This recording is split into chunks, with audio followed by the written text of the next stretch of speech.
إن الحمد لله نحمده ونستعينه ونستغفره ونعوذ بالله من شرور أنفسنا ومن سيئات أعمالنا من يهده الله فلا مضل له ومن يضلل فلا هادي له وأشهد أن لا إله إلا الله وحده لا شريك له وأشهد أن محمدا عبده ورسوله يا أيها الذين آمنوا اتقوا الله حق تقاته ولا تموتن إلا وأنتم مسلمون يا أيها الناس اتقوا ربكم الذي خلقكم من نفس واحدة وخلق منها زوجها وبث منهما رجالا كثيرا ونساء واتقوا الله الذي تساءلون به والأرحام إن الله كان عليكم رقيبا يا أيها الذين آمنوا اتقوا الله وقولوا قولا سديدا يصلح لكم أعمالكم ويغفر لكم ذنوبكم ومن يطع الله ورسوله فقد فاز فوزا عظيما أما بعد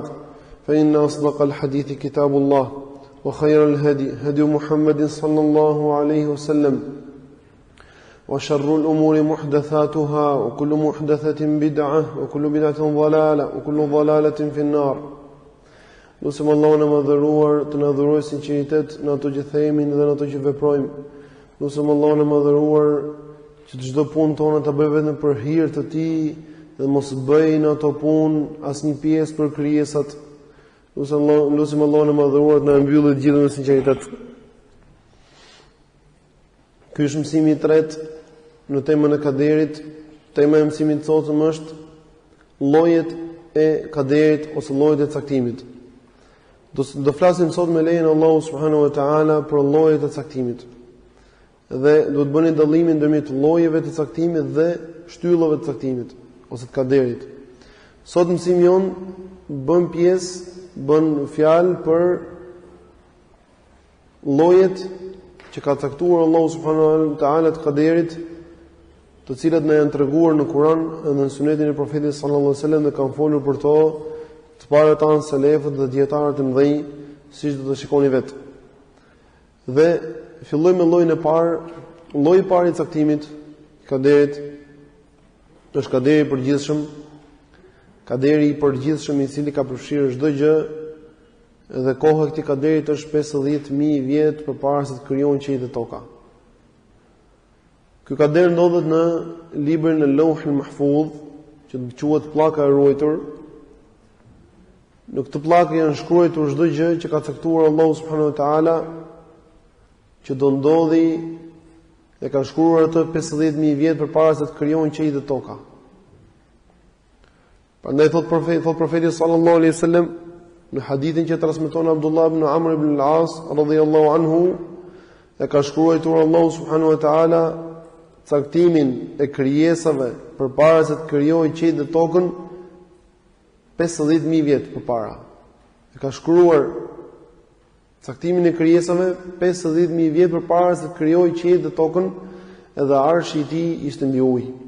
Domethënë në këtë kohë kur lapsi shkruante, këtë kohë kur filloi lapsi të shkruaj, arshi i Tij ishte mbi ujë.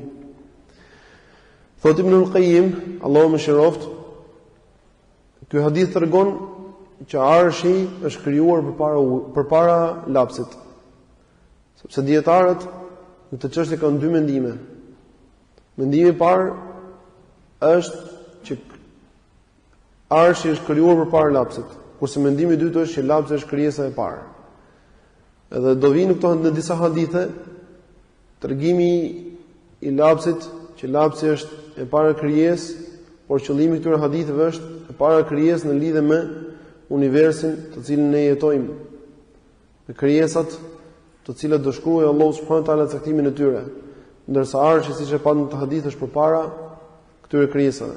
Kështu që fillimi i lapsit ka të bëjë me krijimin e qiellit dhe tokës. Domethënë është i pari në krahasim me qiellin dhe tokën, jo i pari absolut në lidhje me krijesat.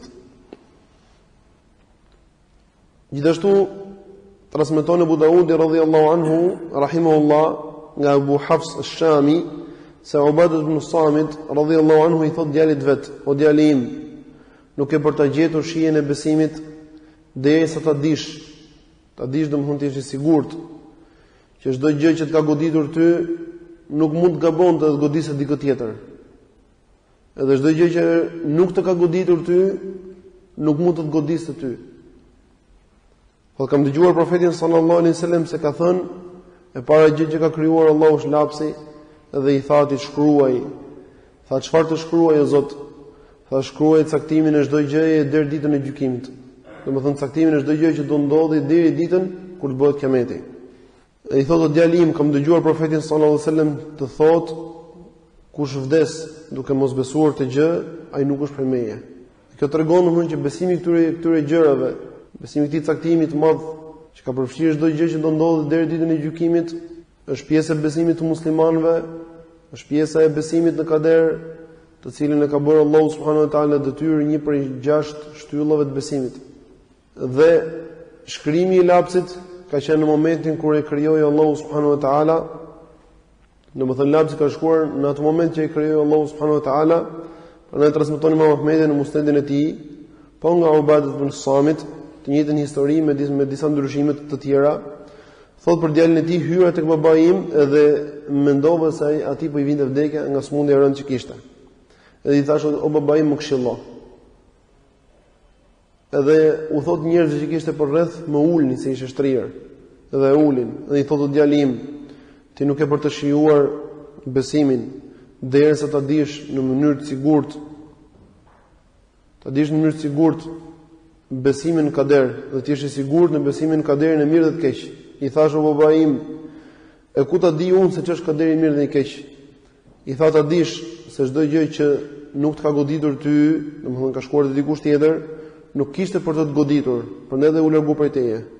Edhe çdo gjë që të ka goditur ty, nuk kishte për të gabuar, domethënë ishte shkruar për ty.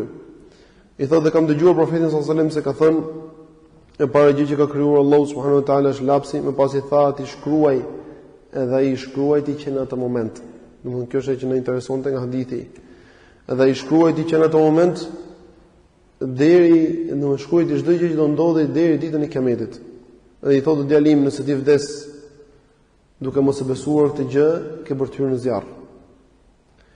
Edhe kjo gjë që shkruajti lapsi në Lauhi Mahfuz, ky është kaderi.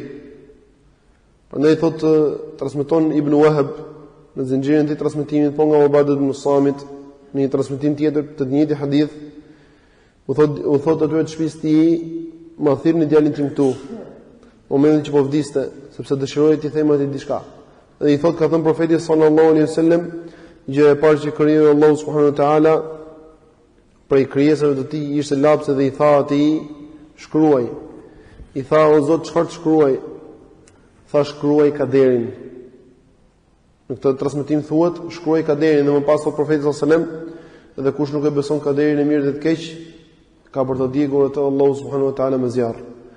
Kështu që kjo që shkruajti lapsi, momentin e parë që e krijoi Allahu dhe urdhëroi atë, ky është kaderi i të gjithë krijesave deri ditën e gjykimit. Transmetohet nga Abdullah ibn Abbas radhiyallahu anhu, dhe ky është një argument tjetër që vërteton këtë lloj të kaderit, i cili është lloji i parë i caktimit. Thotë, isha mbrapa profetit sallallahu alaihi wasallam një ditë, ishte ulur në deve, mbrapa tij, dhe thotë, o djalë, unë do të mësoj disa fjalë. Ruaje Allahun që të ruajë ty. Ruaje Allahun që ta gjesh atë përpara teje. Kur ti kërkosh, kërkoj vetëm Allahut. Kur të kërkosh ndihmë, kërkoj vetëm Allahut subhanahu wa taala. Dhe dije se i gjithë umeti, të gjithë njerëzit, sikur të mblidhen që të bëjnë ty dobi për diçka, nuk të bëjnë dot dobi vetëm se për atë gjë që e ka shkruar Allahu për ty. Edhe sikur të mblidhen që të bëjnë ty dëm, nuk të bëjnë ty dëm vetëm se për atë gjë që ka shkruar Allahu subhanahu wa taala për ty. Janë ngritur lapsat dhe janë tharë fletët. Do të thotë me anë të këtij hadithi profeti sallallahu alajhi wasallam që çdo gjë ka mbaruar. Çdo gjë e mirë ose e keqe që do të vijë ty është shkruar, prandaj thotë është ngritur lapsi dhe është tharë fleta prej kohësh. Gjithashtu, të hadithe transmeton Tirmidhiu, hadithi është i saktë, gjithashtu transmeton nga Abu Huraira radhiyallahu anhu, i thash profetit sallallahu alaihi wasallam, o i dërguari i Allahut, unë jam një djalë i ri dhe kam frikë për veten time se mos bie në immoralitet, edhe nuk gjej mundësi për të martuar. Domethënë kërkonte profetit sallallahu alaihi wasallam që të bënte atë që ne gjumë shive tredhje, që mos ketë epshfare. Edhe profeti sallallahu alaihi wasallam heshti. Pastaj e përsëri, ai përsëri heshti. Thot pastaj e përsëritë për herë të tretë, ai përsëri heshti, derisa në fund fare më tha: "O Abu Huraira, lapsi është tharë. Është tharë, domethënë që ka mbaruar çdo gjë që do të veprosh ti, prandaj ndaç tridhu, ndaç mos u tridh. Në çdo gjë që e ka shkruar Allahu që ti do ta veprosh, do ta veprosh atë. Nëse ka shkruar Allahu të bësh vërtet, do ta bësh. Nëse ka shkruar që të ruhesh për ti, do ruhesh për ti." Edhe shpjegimi i këtyre hadithe do vijmë mbrapa inshallah në temë të ardhshme. Tu qëllimi jonë është që të tregojmë që çdo gjë është shkruar, prandaj thotë është tharë lapsi. Domethënë u ngrit çdo gjë ka mbaruar, është shkruar prej kohësh. Gjithashtu transmeton Abu Daud at-Tayalisi se shkon një person i cili quhet Yazid ibn Abi Maryam as-Saluli mbashën në një shkop tek Hasan al-Basri dhe i thot: "O Abu Sa'id, më trego për fjalën e Allahut subhanahu wa ta'ala, ma asaba min musibatin fil ardi wala fi anfusikum illa fi kitabin min qabli an nabra'aha." Që do thot, çdo fatkeqësi që bie në tokë ose në vetët tuaja është shkruar në libër përpara se ta krijojmë atë ose ato, sipas mendimit që kanë dietarët në shpjegimin e ajetit. Edhe i thot Hasan al-Basri, po pasha Allahu subhanahu wa taala e cakton diçka në qiell dhe më pas e vendos ti caktimi një kufi kohor kur do ndodhi me ditë dhe me orë në momentin e duhur.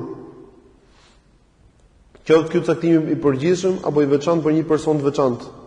Ai sa thot njeriu e merr dhe shkopin që e merr me caktimin e Allahut subhanahu wa taala. Ai thot ky personi që pyet, po pashallahu ashtu është, edhe këtë shkopin që un kam dorë thot, nuk kisha nevojë për të dhe e mora thot.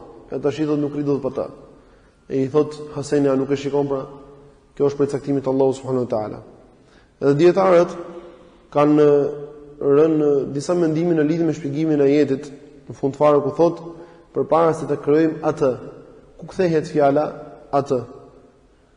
Disa kanë thënë që thot se Allahu thot në këtë ajet dhe çdo fatkeqësi që bie në tokë, çdo fatkeqësi që bie në tokë ose në vetët tuaja, ajo ndodhet në libër përpara se të krijojmë atë. Përpara se të krijojmë vetët tuaja, përpara se të krijojmë tokën, përpara se të krijojmë fatkeqësinë. Tre mendime, dhe Ibn al-Qayyim thotë që qëllimi është para se të krijojmë të gjitha këto. Domethënë që ky caktim i Allahut subhanahu wa taala është një caktim i cili përfshin të gjitha këto dhe është përpara të gjitha këtyre në kohë. Transmetohet nga Ibn Wahab se Abdullah ibn Mas'udi radhiyallahu anhu ka thënë, gjëja e parë që krijoi Allahu subhanahu wa taala për krijesave të tij ishte lapsi. Dhe i tha ti shkruaj. Edhe i shkruaj ti çdo gjë që do ndodhë në dynja deri ditën e gjykimit. Edhe kur të vitit e gjykimit do bashkohet ky libër me librin e punëve që kanë vepruar njerëzit dhe nuk bie në kontradikt, nuk ka kontradikt me tyre as në një shkojtë vetme. Gjithsesi ky si transmetim është i dobët nga Ibn Mas'udi, por kuptimi i tij i përgjithshëm është i saktë, se është vërtetuar në hadithe të tjera të sakta. Transmetohet nga Abdullah ibn Amr se profeti sallallahu alaihi wasallam ka thënë, Allahu subhanahu wa taala i krijoi krijesat në një errësirë edhe u hodhi atyre prej dritës së tij. Thot Allahu subhanahu wa taala i krijoi krijesat në një errësirë edhe u hodhi atyre prej dritës së tij. Edhe atë person të cilin e kapi drita e tij atëherë, ai është i udhëzuar dhe do udhëzohet. Edhe atë që nuk e kapi drita e Allahut atëherë nuk ka për të udhëzuar. Dhe thot Abdullah ibn Amr, në vazhdimin e këtij hadithit, mbasi mbaron hadithi, vazhdon në fjalët e tij dhe thot, prandaj po të them, i thot transmetuesi, prandaj po të them që lapsi është tharë për çdo gjë që do ndodhi deri ditën e gjykimit. Të transmeton Imam Ahmedi dhe është hadith i saktë. Këtu në këtë hadith flitet domthonjë që udhëzimi i gjithë është për Allahun subhanahu wa taala, dhe ai udhëzon ose i humb krijesat dhe do vinë një temë e veçantë inshallah me lejen e Allahut për çështjen e udhëzimit dhe humbjes, se çfarë u takon krijesave në lidhje me këtë çështje, edhe kujt i takon udhëzimi dhe humbja në të vërtetë, edhe është pa drejtësi që Allahu subhanahu wa taala nuk i udhëzon disa njerëz ndërsa disa tjerë nuk i udhëzon. Normalisht nuk është pa drejtësi, dhe do të tregojmë këtë inshallah në mësimet e ardhshme. Rëndësishme këtu tregohet caktimi i parë për këtë arsye domthonë për momentin të hadithit këtu. Ndërsa caktimi i dytë është caktimi, edhe ky gjithashtu është një caktim i hershëm, është kur krijoi Allahu subhanahu wa taala Ademin alayhis salam. Edhe ky quhet domthonë caktimi i jetës gjithashtu dhe ndryshe quhet caktimi i momentit kur i është marrë njerëzve besa për besimin në Allahun subhanahu wa taala. Dhe ky është caktimi i dytë. Transmetohet nga Aliu radhiyallahu anhu se ka thënë ishim në një xhenaze në Baqia, ju dini gjithë Baqia, që është varreza e Medinës, dhe erdhi profeti sallallahu alajhi wasallam dhe u ul në këtë vend dhe ulën me ta gjithashtu. Uli kokën e tij, mori një shkop dhe po i binte tokës me shkop. Më pas tha, në çdo njëri për jush, edhe çdo kusht tjetër, është shkruar vendi i tij në xhenet ose në xhenem. Është shkruar thot vendi i tij në xhenet ose në xhenem dhe është shkruar që do jetë fitimtar apo do jetë i humbur në botën tjetër. Edhe atëherë thot një person, o i dërguari i Allahut, atërrim atëherë në bazë të librit që është shkruar dhe ta lëm punën. I tha profeti sallallahu alaihi wasallam, ai që është prej njerëzve që do jetë prej të lumturve, që e ka shkruar Allahu që do jetë prej të lumturve, do shkojë të bëjë punët e atyre që do jenë të lumtur. Edhe ai që do jetë prej të humburve në botën tjetër, do e humbin fitore dhe do jenë shkatërruar në xhenem, ai do shkojë dhe do bëjë punët e atyre që janë të humbur. Më pas tregoi profeti sallallahu alaihi wasallam fjalën e Allahut subhanahu wa taala, fa amma man ata wattaqa wa saddaqa bil husna fasanuyassiruhu lil yusra. Thot dhe ai i cili jep dhe tregoi të devotshëm dhe beson të mirën, do të thënë la ilaha illallah, edhe ne do t'i lehtësojmë atij të lehtën. Ndërsa wa amma man bakhila wastaghna wa kadhaba bil husna, ndërsa ai i cili tregoi koprac dhe i panevojshëm për të vërtetën dhe e mohon të mirën, fjalën la ilaha illallah dhe besimin në të, ne do t'i lehtësojmë atij të vështirën. Në një transmetim thuhet, punoni, të këtij hadithi thotë punoni, se çdo kujt do t'i lehtësohet. Atyre që do jenë të lumtur në ahiret do të lehtësohet për të bërë punët e të lumturve. Dhe atyre që do jenë të shkatërruar në ahiret do të lehtësohet për të bërë punët e shkatërruara. Dhe ti e shikon në vend dynja. Çdo kujt, çdo njeriu i është lehtësuar diçka. Ty si besimtar të lehtësuar punë e mirë, dhe ti ke të lehtë të bën atë. Në një kohë që e njëjtë punë, të cilën ti e bën, po të pyesësh mos besimtarët, thotë shumë e vështirë, nuk e bëj dot. Ndërkohë që ata bëjnë punë shumë të vështira, çështë dynjaje, të cilat ti nuk i bën dot. Nuk i bën dot sepse je besimtar, nuk i bën dot sepse e konsideron harxhim kohë, nuk i bën dot për shumë arsye të tjera. E rëndësishme është domethënë që çdo kujt ishte lehtësuar dhe normalisht njëri nuk duhet të mashtrohet, sepse përfundimin e di Allahu subhanahu wa taala do vinë në hadithet më mbrapme që ajo që konsiderohet tek Allahu është përfundimi i kësaj jete me punë të mira. Transmetohet nga Umran ibn Husayn radhiyallahu anhu, thotë i than profetit sallallahu alaihi wasallam, o i dërguari i Allahut, a janë të ditur, të njohur kush janë banorët e xhenetit dhe banorët e xhenemit? Tha po. Tha atëherë pse punojnë ata që punojnë? Tha profeti sallallahu alaihi wasallam, çdo kujt do t'i lehtësohet për atë që është krijuar.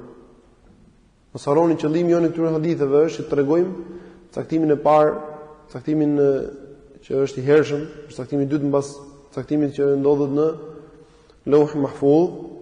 Për këtë po flasim për ne dhe u pyet profeti sallallahu alaihi wasallam, thotë, a dihen banorët e xhenetit dhe xhenemit? Po dihen, domethënë që janë të shkruar që më parë. Hadithi është muttafaqun alayh dhe në një transmetim thuhet, çdo kush punon për atë që është krijuar. Kush është krijuar për xhenem, kjo është pjesa ime, nuk është hadithit. Kush është krijuar për xhenem do punon punën e xhenemit dhe kush është krijuar për xhenet do punon punën e xhenetit. Transmetohet gjithashtu nga Abul Aswad ad-Du'ali. Thotë, më tha Umar ibn Husayn, ishte nxënësi i tij. Ç'mendim ke për punën që bëjnë njerëzit sot? A janë të shkruar për to? A janë këto punë janë të shkruar për to, do janë shkruar që më parë që ata do të veprojnë apo ata po punojnë në bazë të urdhërave që i ka dhënë profeti sallallahu alajhi wasallam atyre që punoni dhe nuk kanë qenë të shkruar më parë? I thotë, i them Umrani, i thotë Umranit Abul Aswad ad-Du'ali, përkundrazi ata punojnë për atë që është shkruar që më parë për ta që do e punojnë. Edhe më thotë atëherë, a nuk është kjo gjë pa drejtësi? Thotë atëherë Abul Aswad ad-Du'ali u trem më shumë për kësaj fjale dhe i thash, çdo gjë është krijimi i Allahut dhe është në dorën e tij. Domethënë që ka për qëllim që Allahu vepron me krijesat e tij çfarë dojë, megjithatë nuk ka tek krijesat e Allahut, nuk ka të veprimet e Allahut subhanuhu teala pa drejtësi, siç do ta tregojmë inshallah në të ardhshme.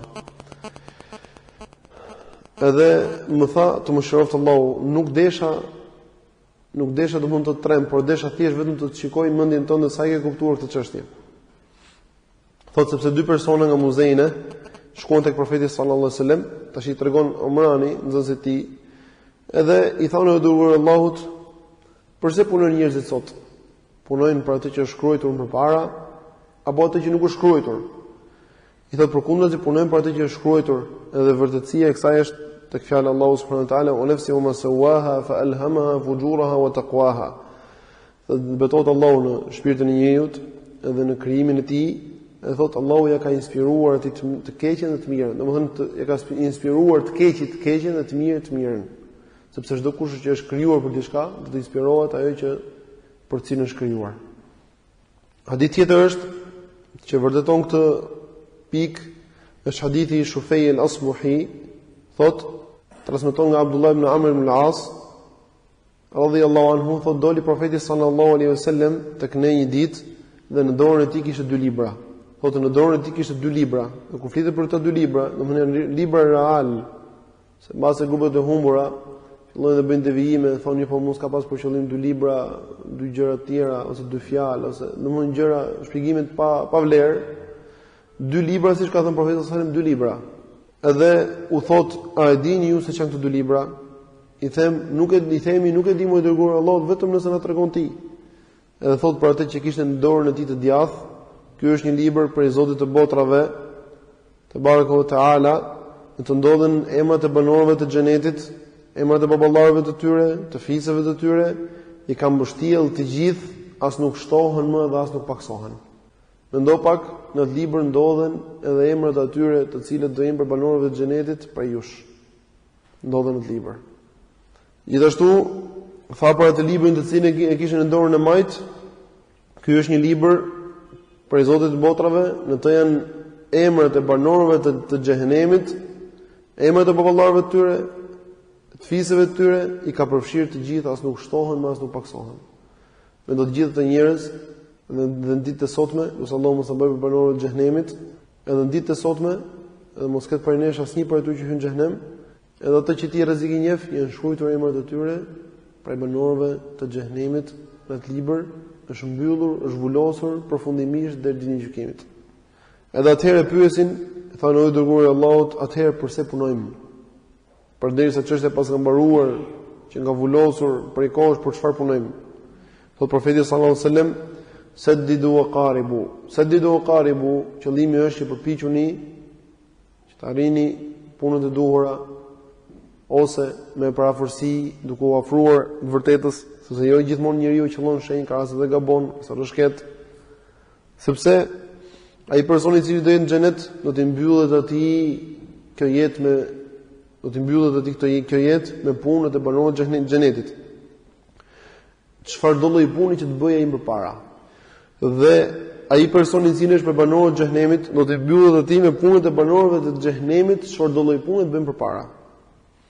Pastaj e mbështolli dorën kështu profeti sallallahu alajhi wasallam dhe u tha, ka mbaruar Zoti juaj për çështjes së krijesave.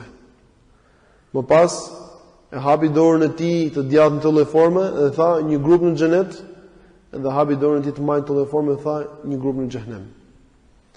Hadithin e transmeton Tirmidhiu, hadithi është i saktë. Ky hadith gjithashtu tregon për caktimin që ka vendosur Allahu subhanahu wa taala të krijesave përpara se të krijojë ato. Transmeton Hakim nga Ubay ibn Ka'b radhiyallahu anhu në fjalën e Allahu subhanahu wa taala, "Wa idha khadha rabbuka min bani adam min dhuhurin dhurriyyatahum", fa dhe kur mori Zoti jot prej bijve të Ademit, prej kurrizit të tyre, pasardhësit të tyre, wa ashhadahum ala anfusihim, dhe u tha atyre dëshmoni kundër vetëve tuaja, dëshmoni që unë një Zot i vetëm.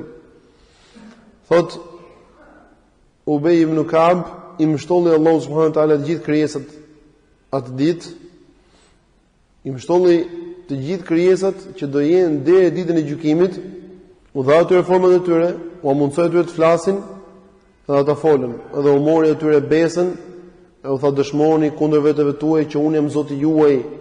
E thanë të gjithë dëshmuam që të mos thoni ditën e gjykimit, ne ishim të shkujdesur dhe nuk e dinim të gjë, që ti je një Zot i vetëm dhe ty vetëm ti e meriton të adhurohesh. Dhe u thot Allahu subhanahu wa taala gjithë krijesave, unë po vendos dëshmitar kundër jush, 7 qiejt, 7 tokat, edhe gjithashtu baba juaj Ademi dëshmon kundër jush që të mos thoni ditën e gjykimit, ne nuk e dinim të gjë, ose nishin të shkujdesur. Prandaj mos më bëni mua shok, edhe për këtë gjë unë do të dërgoj profetët e mi që t'ju kujtojnë juve për besën time. Kjo gjithë është fjala e domthonë Ubej ibn Kabit. E do të zbres juve librat e mi, edhe thonë të gjithë në dëshmuam që ti je një Zot i vetëm, je vetëm i adhuruar, nuk ka Zot tjetër përveç teje. Edhe atëherë thotë shikojnë babain e tyre Ademin alayhis salam, edhe Ademi alayhis salam shikon ndër ta të pasur, të varfër, të pashëm, jo shumë të pashëm, dhe i thot Allahu subhanahu wa taala, o Zot, pse nuk I bëre krijesat e tua të gjithë njësoj? I thot Allahu subhanahu wa taala, o Adem, unë dua që të falenderohem. I thot o Adem, unë dua që të falenderohem. Gjithashtu transmetohen Tirmidhiu nga Abu Huraira radhiyallahu anhu se profeti sallallahu alaihi wasallam ka thënë kur krijoi Allahu subhanahu wa taala Ademin alayhis salam, I fshiu kurrizin edhe doli prej kurrizit të tij të gjithë krijesat që do krijojë Allahu subhanahu wa taala deri ditën e gjykimit në formën e milingonave të vogla. Edhe vendosi Allahu subhanahu wa taala në sy të çdo njëri prej tyre dritë, edhe I paraqiti ata përpara Ademit alayhis salam. Edhe I tha Ademi alayhis salam Allahut, o Allah, kush janë këta? Tha, këta janë pasardhësit e tu, Adem, pasardhësit e tu deri ditën e gjykimit. Edhe shikon ndërto Ademi alayhis salam një person që I pëlqen dritët e tij. Dhe I thotë o Zot, kush është ky? I thotë Allahu subhanahu wa taala, ky është djali jot Daudi alayhis salam. Dhe e pyet Ademi alayhis salam, I thotë o Allah, sa është jeta e tij? I thotë Allahu subhanahu wa taala, jeta e tij është 60 vjet. Atëherë I thotë Ademi alayhis salam, o Allah, shtoje jetën e tij 40 vjet nga jeta ime. I thotë Allahu subhanahu wa taala, atë do shkruhet, do vulozet dhe nuk ndryshohet më. Edhe atëherë kur mbaron jeta e Ademit alayhis salam, vjen meleku I vdekjes për të marrë shpirtin. I thotë Ademi alayhis salam ka ngelur 40 vjet. I thotë meleku I vdekjes, a nuk e ke dhuruar ato djalit të Daudit? Thotë nuk e kam dhuruar. Thotë profeti sallallahu alajhi wasallam, mohoi Ademi, mohoi ummeti I tij, mohoi pasardhësit e tij. Harroi Ademi, harruan pasardhësit e tij. Gaboi Ademi, gabuan dhe pasardhësit e tij. Në këtë hadith tregohet që Allahu subhanahu wa taala e ka caktuar për çdo kënd jetën e tij se do jetojë, ndërta ishte edhe Daudi alayhis salam, edhe kush do jetojë për tyre, dhe kush do jetojë që do jetojnë deri ditën e gjykimit. Edhe ky caktim domthon ka të bëjë me këtë kohë në të cilën I nxorri Allahu subhanahu wa taala, I nxorri Allahu nga kurrizi I Ademit alayhis salam. Transmetohet nga Ishaq ibn Rahawayh, transmeton në zinxhirin e transmetimit nga Hisham ibn Hakim ibn Hizam, se një person thot, o dërguar I Allahut, pse po punojmë? Po punojmë për diçka që është caktuar, dhe I thot profeti sallallahu alajhi wasallam, Allahu subhanahu wa taala kur I nxorri pasardhësit e Ademit prej kurrizit të tij, u kërkoi atyre që të dëshmojnë për vetët e tyre, kundër vetëve të tyre, për dëshminë e vërtetë që Allahu është një. Më pas I mori ata me duart e tij, edhe tha, këta janë për xhenet, edhe këta janë për xhehenem. Më pas I mori ata me duart e tij, edhe ata djatët I futin në xhenet, edhe të tjerët I futi, tha, këta janë për në xhehenem. Banorët e xhenetit do të lehtësohet për të bërë punët e banorëve të xhenetit, edhe atyre që janë për xhehenem do të lehtësohet bëjnë punët e atyre që janë për xhehenem. Domethënë që ky caktim me xhenet ose xhehenemi krijesave ka ndodhur në këtë moment, dhe ky është caktimi I dytë, ka ndodhur në momentin kur Allahu subhanahu wa taala I nxjerr krijesat nga kurrizi I Ademit alayhis salam. Transmetohet nga Abi Nasra se një për shokët të profetit sallallahu alajhi wasallam që I thoshin Abu Abdullah e vizitojnë shokët e tij edhe gjen duke qarë. Dhe I thon pse qan? Thotë kam dëgjuar profetin sallallahu alajhi wasallam se ka thënë Allahu subhanahu wa taala, Allahu I madhëruar ka mbledhur në dorën e tij të djathtë ata që janë për xhenet, dhe ka thënë këta janë për këtë, edhe ata që janë për xhenem në dorën tjetër, dhe u ka thënë këta janë për këtë. Dhe nuk e di unë se për cilit grup do jem, dhe prandaj qaj. Tregon Ibn Qayyim al-Juzeyy në librin e vet Shifaul Alil, që ky ajeti kuranor që përmendëm sipër, wa idha khadha rabbuka min bani adami dhuhurihim, gjithashtu dhe hadithi kanë treguar për këtë përcaktimin e parë, për këtë caktim të hershëm që ka vendosur Allahu subhanahu wa taala për krijesat, sikurse ka treguar për argumentin që u ka treguar Allahu krijesave të tij që të gjithë ato e njohin në natyrën e tyre që ka vetëm një Zot, edhe njeriu kur ndihet ngushtë, drejtohet vetëm Allahut duke thënë o Zot më shpëto, o Zot më ndihmo, në kohë që këtë gjë din të gjithë edhe pse nuk e kanë mësuar atë në shkolla. E gjithë kjo sepse Allahu subhanahu wa taala u ka hedhur atë në këtë moment kur mori besën, zemrat e tyre njohin e Allahu subhanahu wa taala që është një. Kemi një çështje tjetër në lidhje me këto dy caktimet e mësipërme, për të mos u menduar domthonjë që është padrejtësi caktimi i Allahut subhanahu wa taala, megjithëse kjo çështje do vi më vete, por do përmendim diçka të vogël në lidhje me hadithin që do vijoj. Transmetohet nga Buhari radhiyallahu anhu se profeti sallallahu alaihi wasallam ka thënë: dialogon Ademi alayhis salam me Musa alayhis salam. Dhe i thot Musa: o Adem, ti e babai jon na shkatërrove ne dhe na nxorre nga xheneti. I thot Ademi alayhis salam: ti e Musa që të zgjodhi Allahu subhanahu wa taala për fjalën e tij, ta shkruajti Tauratin me dorën e tij, apo më qorton mua për diçka që e ka caktuar Allahu subhanahu wa taala për mua përpara se të krijoj mua 40 vjet? Apo më qorton mua ti për diçka që e ka caktuar Allahu 40 vjet përpara se të krijoj mua? Edhe i thot profeti sallallahu alajhi wasallam, do bën gjykimin ndërmjet këtij dialogu se kush është në të vërtetë, thot edhe e mundi Ademi Musën. 3 herë, e mundi Ademi Musën, e mundi Ademi Musën. Në një transmetim thuhet e ka shkruar Tauratin me dorën e tij. Ta ka shkruar ty Tauratin me dorën e tij. Në një transmetim tjetër thuhet dialogon Ademi dhe Musa alayhis salam, edhe mundi Ademi Musa alayhis salam.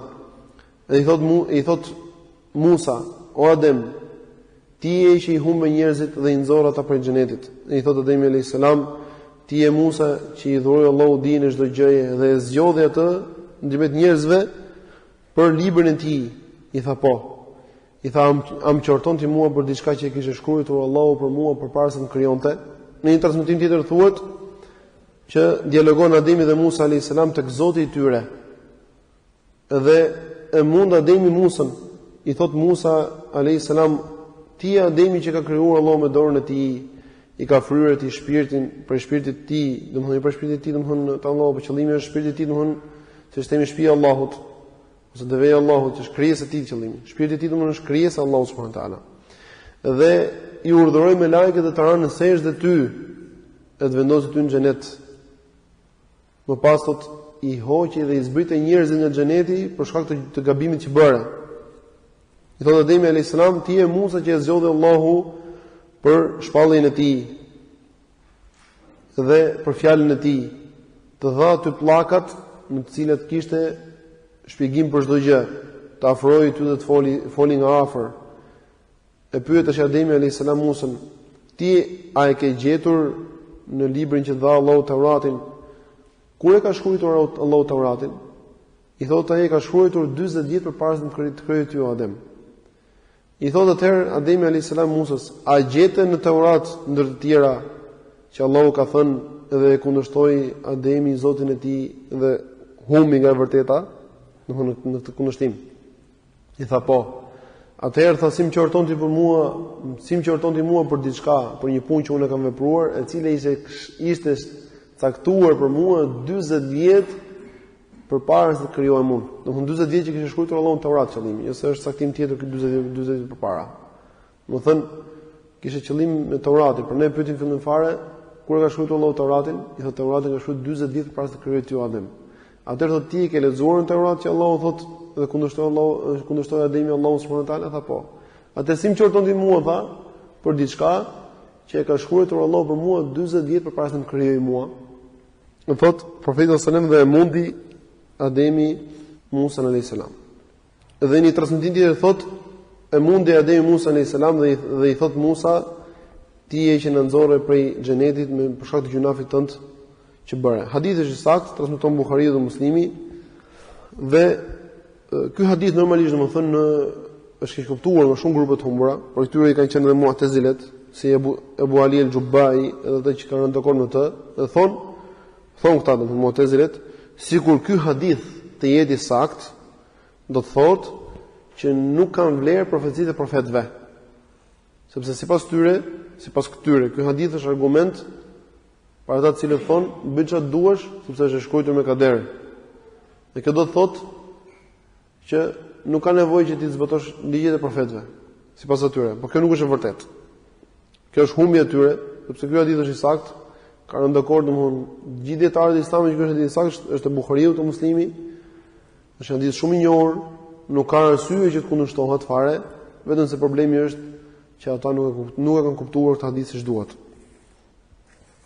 Dhe kështu që ndron me të gjithë njerëzit të cilët vendosin për veten e tyre disa lloj kushtesh ose bazash jo të marrë nga Kurani dhe nga Suneti, e këto në përfundim i çojnë që të humbin nga rruga e vërtetë. Prandaj thotë Ibn Qayyim, çdo kush që vendos një bazë ose një rregull, të cilin se ka vendosur Allahu dhe as i dërguari i tij, ka për ta çuar ky rregull atë domosdoshmërisht në humbje. Kurse besimtarët e vërtetë që janë partia e Allahut dhe dërguarit e tij nuk vendosin asnjë kusht dhe asnjë shtyllë dhe asnjë rregull të veçantë. Përkundazi rregulli i tyre kryesor është Kurani dhe Suneti. Ata hecin me të si të urdhërojë ai. Dhe njerëzit kanë rënë kontradikt në shpjegimin e këtij hadithi. Domethënë ajo ai ka çështje sepse vajte edhe shumë vonë. Ai ka çështje është siç ka treguar domethënë Ibn Qayyim dhe ka treguar këtë lloj shpjegimi gjithashtu nga profesori i Ibn Taymija, thotë Ademi alayhis salam nuk e mori kaderin si argument për gjunafin që bëri, por e mori kaderin si argument për fatkeqësinë që u ra. Edhe dihet që njeriu t'i lejohet ta përdorë kaderin si argument për një fatkeqësi që i bie, ndërsa për gjunafin nuk i lejohet.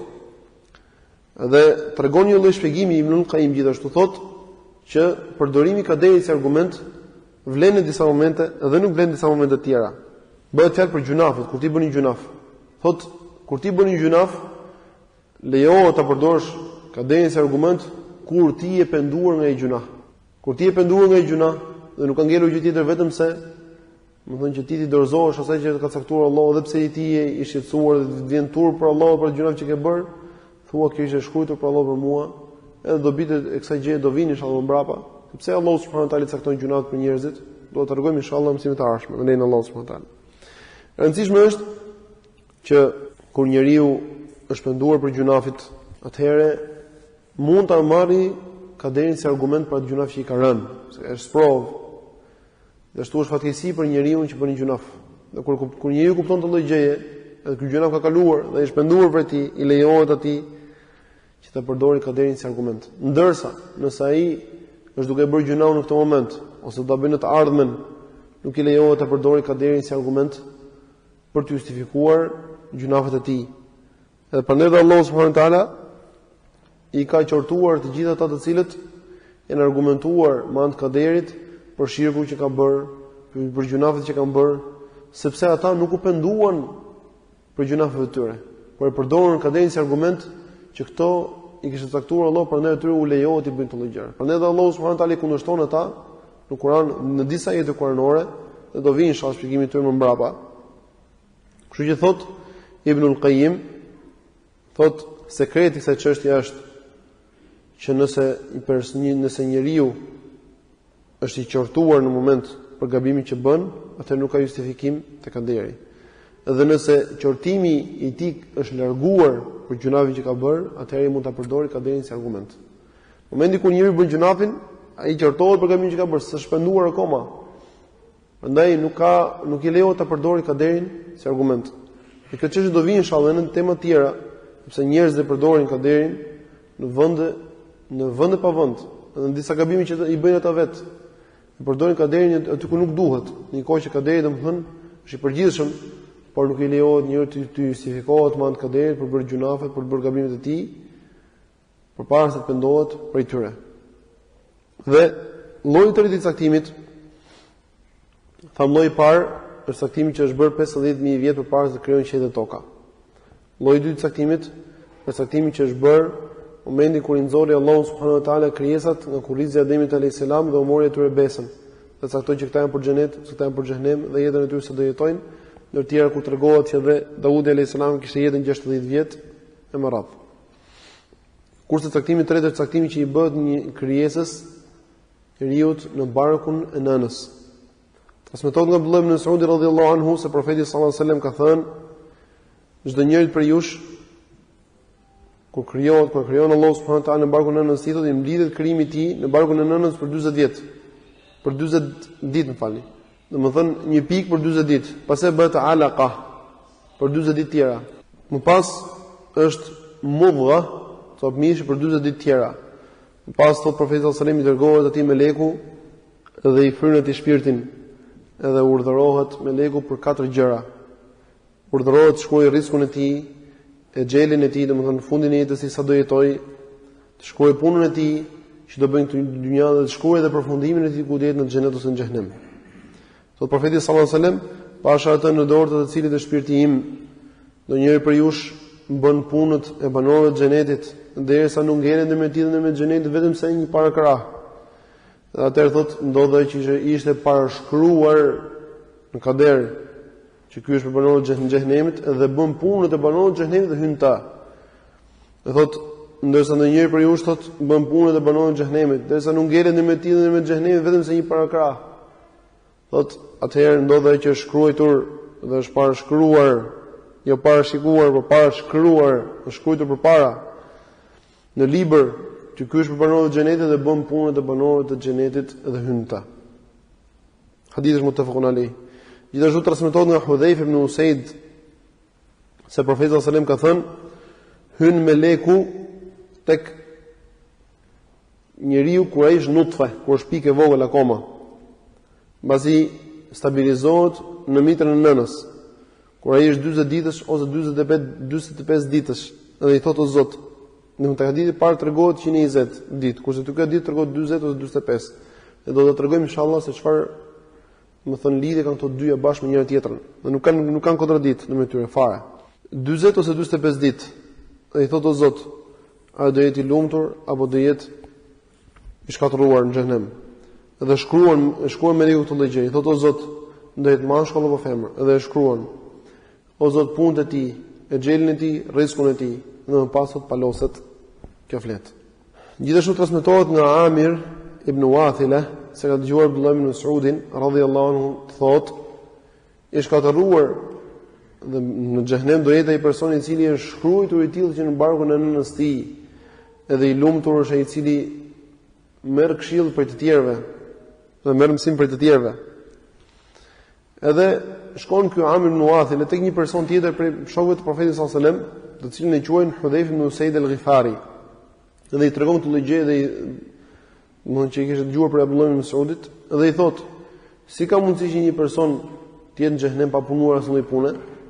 Edhe i thotë ky sahabi: pse çuditesh për kësaj gjë? Kam dëgjuar profetin sallallahu alajhi wasallam se ka thënë: kur kjo pikë uji që ndodhet në barkun e nënës kalon 42 ditë, dërgon Allahu subhanahu wa taala melekun i cili jep formën, i jep dëgjimin, shikimin, lëkurën, mishin, kockat, dhe më pas thot meleku: o Zot, çfarë do jetë mashkull apo femër? Dhe vendos Allahu subhanahu wa taala çfarë dëshiron ai. Dhe shkruan meleku. Më pas thot: o Zot, sa do jetë jeta e tij? Dhe vendos Allahu subhanahu wa taala dhe shkruan meleku. Më pas thot: o Zot, kush është rreziku i tij? Dhe cakton Allahu subhanahu wa taala çfarë dëshiron dhe shkruan meleku. Më pas e merr librin në dorën e tij meleku dhe nuk shtohen të dhe as nuk paksohet. Domethënë vetëm se me lejen e Allahut subhanahu wa taala.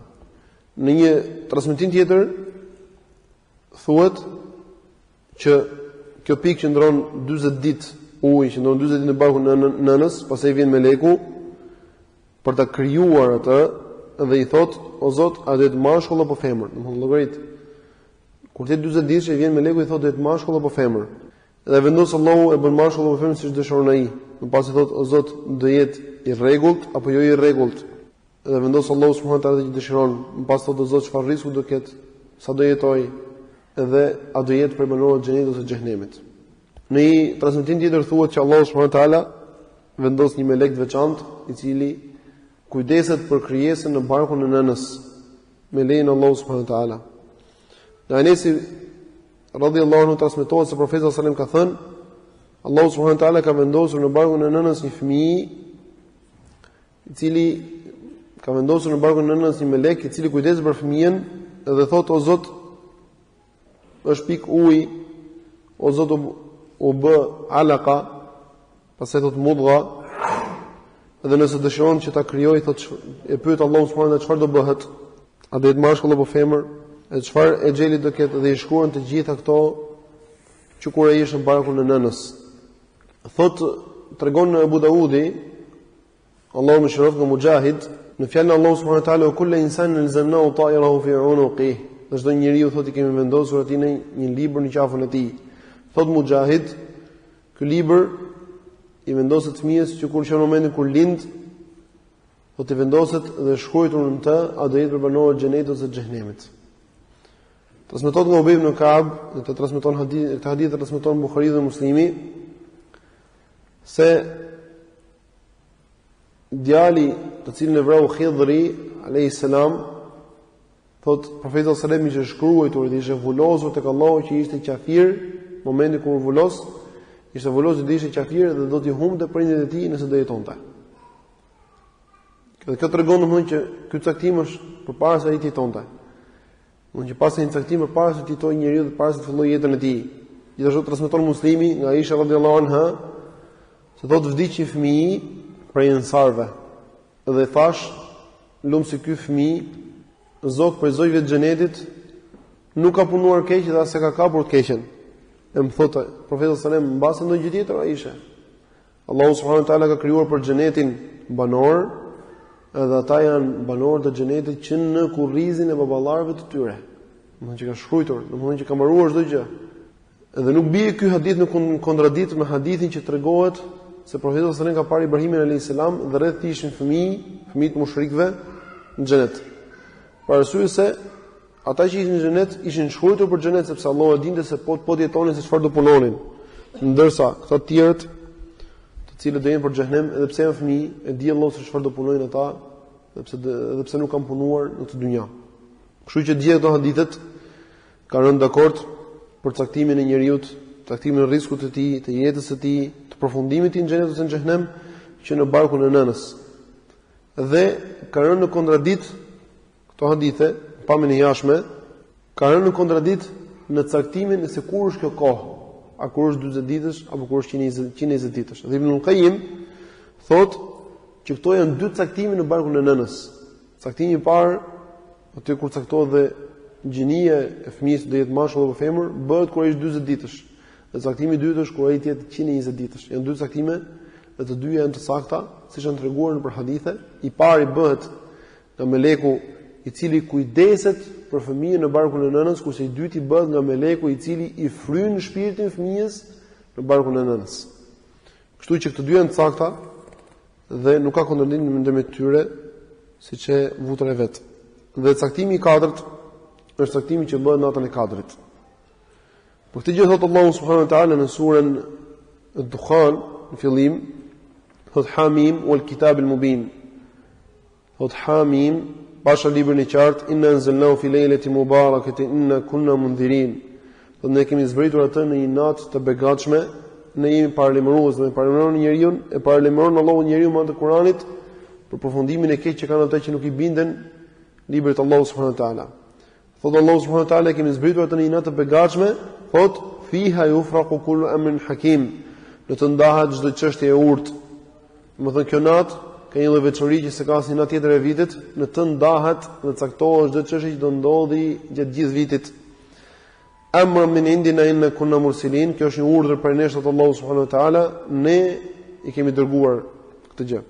Dhe kjo natë në mënyrë të sigurt është nata e Kadrit, sepse Allahu subhanahu wa taala thot inna anzalnahu fi lejletil qadr, tregon për Kur'anin, ne kemi zbritur të natën e Kadrit, kështu që kjo natë e begatshme për të cilën ka thënë Allahu subhanahu wa taala në surën Dukhan që e ka zbritur Kur'anin këtë natë begatshme, dhe këtë natë ndahen çështjet. Kjo është një natë për cilën ka thënë ne kemi zbritur atë natën e Kadrit. Kështu që kjo natë e begatshme quhet nata e Kadrit, dhe kjo është nata e Kadrit, të cilën e njohin muslimanët si natën që është në 10 ditët e fundit të Ramazanit. Në atë natë caktohet çdo gjë që do ndodhi gjatë gjithë vitit deri vitin që do vijë. Prandaj transmetohet nga Said ibn Jubairi, Allahu mëshiroft, thot natën e Kadrit u jepet leje haxhinëve dhe shkruan emrat e tyre dhe emrat e baballarëve të tyre ai sa nuk shtohen nuk paksohen më. Atë natë shkruan se kush do bëj haxh, kush nuk do bëj haxh. Filani do shkojnë haxh, filani nuk do shkojnë haxh. Natën e Kadrit. Gjithashtu transmetohet se i thot një person Hasan al-Basrit dhe e pyet për natën e Kadrit, a çdo Ramazan është ajo? I thot Hasani po, pash Allahun që nuk ka ta dhuar tjetër për veshti, ajo është në çdo Ramazan dhe ajo është nata e Kadrit, në të cilën ndahet në të çdo çështje e urtë, gjithë çështjet që ka vendosur Allahu që do ndodhin në tokë për gjithë vitin ndahen në natë. Në atë thot Hasan al-Basri në vazhdim, në atë natë cakton Allahu subhanahu wa taala përfundimin e jetës disa njerëzve, cakton punën e tyre që do bëjnë dhe rrezikun e tyre deri në momentin e ardhjes së natës Kadrit vitin tjetër. Gjithashtu transmetohet nga Ibn Abbasi se ka thënë, shkruhet në këtë natë Kadrit, shkruhet prej librit Lauh Mahfuz çfarë do ndodhi gjatë gjithë vitit, jetë, vdekje, shi, ajsa dhe haxhitot do shkruhen, do bëj haxh filani dhe filani dhe filani. Nga Ibn Abbas. Gjithashtu transmetohet nga Said ibn Jubairi rahimahullah se ka thënë, ti e shikon personin duke ecur në tregje dhe ai është shkruar natën e Kadrit që këtë vit do vdes. Gjithashtu ka thënë Muqatil rahimahullah, cakton Allahu subhanahu wa taala natën e Kadrit çështjen e gjithë vitit në vendet e tij që ka krijuar Allahu subhanahu wa taala dhe në robërit e tij, domethënë në krijesat e tij, deri në momentin e natës Kadrit vitit që do vi. Çështje e tilla transmetohen domethënë edhe nga të tjerë, po i biem shkurt më që mos zgjatemi shumë. Kurse caktimi 5 është caktimi ditor, për të që ka thënë Allahu subhanahu wa taala, yes'aluhu man fis samawati wal ardi kullu yawmin huwa fi sha'n. E pyesin atë dhe i kërkojnë Allahu subhanahu wa taala çka në qiell, çka në tokë, i lutën Allahut dhe i kërkojnë atij thonë Allah na jep, çka në qiell, çka në tokë, çdo ditë ai është në një çështje, është në çështje, domethënë që kryen gjëra. Dhe kanë shpjeguar dietarët kuptimin e këtij ajetit, thonë për çështjeve të tjera që ai jep jetë disa krijesave dhe i vdes disa të tjerë, furnizon disa të tjerë, ndalon disa të tjerë, ndihmon disa të tjerë, ngret disa të tjerë lart, disa i poshtron, disa i largon nga të këqijat, disa i shëron, disa u përgjigjet për lutjet që bëjnë ata, disave u jep, disave u pranon pendimin, disave u largon përshërsitë, disave u fal gjunafet e më radh. Ky është caktimi ditor dhe caktimi i parë është caktimi vjetor, përpara këtij ishte caktimi i jetës që bëhet në barkun e nënës, caktimi tjetër ishte caktimi i jetës që është bërë në momentin kur ka marrë Allahu besën gjithë krijesave, dhe caktimi i parë është caktimi që është bërë 50000 vjet përpara se të krijohen qiejt dhe toka. Dhe nuk po zgjatemi shumë se kishim faktikisht disa gjëra për treguar, por shkurtimisht kjo është ideja e këtyre caktimeve, këto janë 5 caktime. Faktikisht dietarët jo të gjithë kanë rënë dakord për numrin dhe llojit të caktimeve. Disa kanë përmendur vetëm 4, duke e anashkaluar caktimin e dytë, i cili është bërë në momentin kur ka marrë Allahu besën krijesave, por siç e vutën edhe vetë, ne përmendëm argumente për këtë gjë. Dhe këtë lloj ndarje gjithashtu ka përmendur disa dietarë, për tyre është dhe Ibn Qayyim el-Jauziye, ka treguar që 5 janë llojet e caktimit. Dhe këtu kemi një çështje, kjo është çështje përfundimtare në lidhje me temën e sotme, për ta mbyllur temën e sotme në lidhje me këto caktimet. Ju keni lexuar gjithë që Allahu subhanahu wa taala thotë në Kur'an, yamhu Allahu ma yasha'u yuthbit wa 'indahu ummul kitab. Thot fshin Allahu çfarë dëshirojë dhe vendos, dhe ai ka ummul kitab, do të thotë Lauhul Mahfuz. Edhe gjithashtu ka thënë profeti sallallahu alajhi wasallam që kush dëshiron që t'i shtohet rreziku, t'i shtohet jeta e tij, le të vizitojë të afërmit e tij. Nikoj që ne thamë tani, përmendëm gjithë ato caktime, 5 lloje caktimit, të gjitha me urtësinë e Allahut i kanë ndarë në 5 lloje me urtësinë e tij. Jo çdo gjë ka logjika njerëzore, e të gjitha tregojnë që çdo gjë ka mbaruar. Atë ç'kuptim ka ajeti që thotë Allahu subhanahu wa taala, fshin Allahu çfarë dëshirojë dhe vendos. Edhe gjithë këto ndodhen prapë thot në Lauhi Mahfuz, thot Allahu subhanahu wa taala. Kto që fshin dhe vendos. Gjithashtu fjala e profetit sallallahu alajhi wasallam që ka thënë se njeriu i shtohet jeta duke vizituar të afërmit dhe i shtohet gjithashtu rreziku. Gjithashtu dhe dietarët, po të shikosh te ky ajet kuranor që përmendëm, kanë treguar Ibn Kathiri mendimin e dietarëve dhe ka përmendur një prej tyre mendime në shpjegimin e këtij ajeti është që Tu qëllimi ku thotë Allahu subhanahu wa taala dhe fshin Allahu çfarë dëshiroj dhe vendos, domthonë që disa caktime, fshin një caktim dhe vendosin një caktim tjetër. Jo sepse Allahu nuk e dinte këtë gjë, por me urtësinë e tij e ka bërë që disa caktime të fshihen, disa mos fshihen. Me urtësinë e tij. Mbas do na vinë këto gjëra më mbrapa inshallah në mësimet e ardhshme për treguar disa dobi të këtyre gjërave. Dhe disa prej tyre kemi treguar dhe kur kemi folur për emrin e Allahut al-Alim al-Alim al-Allam, çfarë dobi e ka që Allahu subhanahu wa taala ka ndarë caktimin në dy lloje, caktim të lëvizshëm dhe të palëvizshëm. Dhe ky domethënë është si thosh thelbi i kësaj çështje, që caktimi ndan në dy lloje, është caktimi i ndryshueshëm dhe i pa ndryshueshëm. Edhe kur flitet në ajetin kuranor që Allahu fshin dhe vendos, qëllimi është për caktimin e ndryshueshëm. Dhe pastaj në fund fare thotë dhe tek domethënë dhe ai ka Lauhul Mahfuz, Ummul Kitab, në cilin ndodhen çdo gjë përfundimtare. Unë ky është caktimi pa ndryshueshëm. Prandaj edhe profeti sallallahu alajhi wasallam thotë, personit i ndalohet, i ndalohet rreziku për shkak të një gjunafi që e vepron ai. Nikoj që rreziku është shkruar për Allahu subhanahu wa taala. I ndalohet rreziku thotë për shkak të një gjunafi që vepron ai. Thotë profeti sallallahu alajhi wasallam vazhdon në vazhdim dhe nuk ka gjë që e kthen Kaderin mbrapsht përveç lutjes. Dhe asgjë nuk e shton jetën vetëm se bamirësia. Bamirësia dhe vizita të afërme gjithashtu është për bamirësisë. Gjithashtu, transmeton një hadith i saktë se profeti sallallahu alajhi wasallam ka thënë që vizita e të afërmëve shton jetën. Dhe në një hadith tjetër të saktë po ashtu gjithashtu thotë që lutja dhe caktimi takohen në qiell, takohen ndërmjet qiellit dhe tokës, edhe luftojnë kundër njëra tjetrës deri në gjykimin. Bëhet fjalë domethënë që kush është më i fortë, nëse caktimi është më i fortë se duaja, bie në tokë, dhe nëse lutja është më e fuqishme, e ndalon caktimin. Të gjitha këto flasin për caktimin e ndryshueshëm. Dhe caktimi i ndryshueshëm tek dietarët është caktimi që ndodh në duart e melajkeve, siç thamë për caktimin e jetës, ose caktimin vjetor, ose caktimin ditor. Kështu që kur flasim për këto hadithe që shtohet jeta, ndalohet rreziku, bëhet fjalë për caktimin që ndodh tek melajket, ndërsa tek Allahu subhanahu wa taala çdo gjë është shkruar përfundimtare.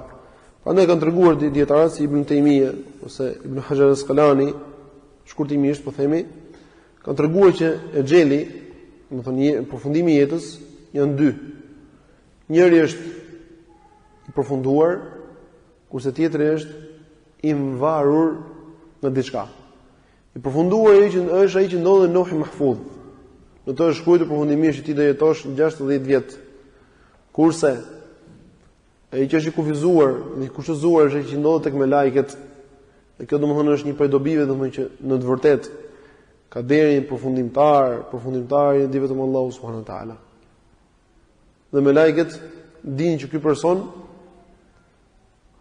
e ka kaq jetën, por që se bën këtë lloj veprimi, thotë Allahu shtojeni dhe kaq. Domethënë thotë Ibn Hajar, i thuhet për shembull melekut, jeta e këtij njeriu është 100 vjet nëse ky viziton të afërmit, edhe nëse nuk e viziton ata është 60 vjet. Dhe melekët nuk e dinë nëse ky do të vizitojë të afërmit e tij apo jo.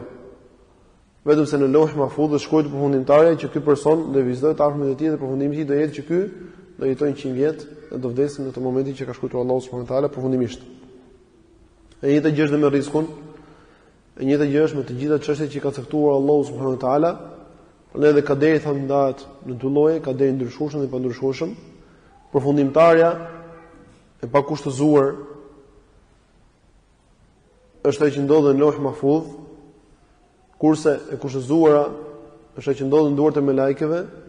Dhe ky është kuptimi i haditheve që ka thënë profeti sallallahu alajhi wasallam, shtohet jeta, shtohet rrezku, paksohet rrezku, ndalohet, bëhet fjalë për atë caktim që ndodhet tek melajket, jo për atë që ndodhet në Lauhul Mahfuz, sepse në të është përfundimi i çdo gjëje. Prandaj Allahu subhanahu wa taala kur ka treguar në jetë thotë yamhullahu ma yasha'u yuthbit, thotë fshin Allahu çfarë dëshiroj dhe vendos, thotë në fund fare wa indahu ummul kitab, këtë gjë ka treguar Ibn Abbasi, thotë fshin çfarë doj edhe vendos në ato që ndodhen tek melajket, edhe tek ai përfundimi, domethënë çdo caktimi dhe vula çdo caktimi ndodhet në Lauhul Mahfuz, që quhet ndryshe Ummul Kitab.